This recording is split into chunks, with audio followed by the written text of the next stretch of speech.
In today's video, I'm going to teach you how to connect Wix to Mailchimp. To get started, sign into your Mailchimp account. Once you are inside the dashboard, head to the Integrations section and choose Discover.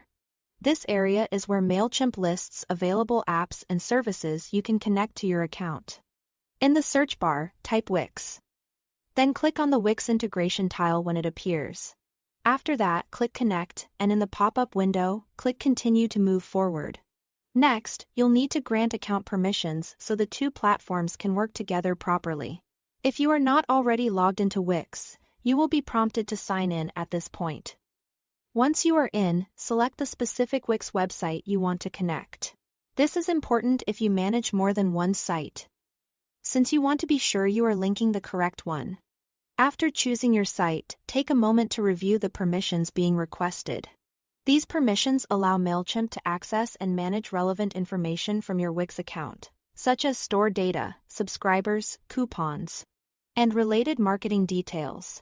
This access is what makes syncing your customer and contact information possible. If everything looks correct, click Agree and Add. Then click Continue to return to Mailchimp. Now it's time to configure your data sync. You will see a drop-down menu where you can choose the Mailchimp audience you want to connect to your Wix site. Select the audience that matches the contacts you want to manage through this integration. If you use multiple audiences, double-check this selection before moving on, because it will determine where your synced contacts are stored. Next, choose the contact types you want to import.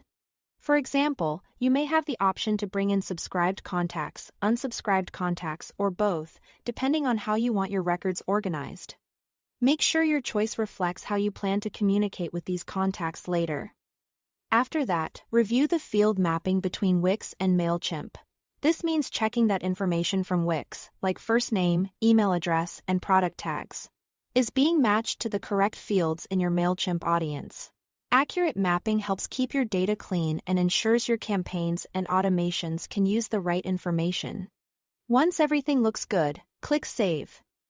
And then click Sync Now to begin transferring your data, depending on the size of your contact list. This may take a little time, so give it a moment to complete. When the sync finishes, your Wix and Mailchimp connection should be active and ready to use. That's all to it.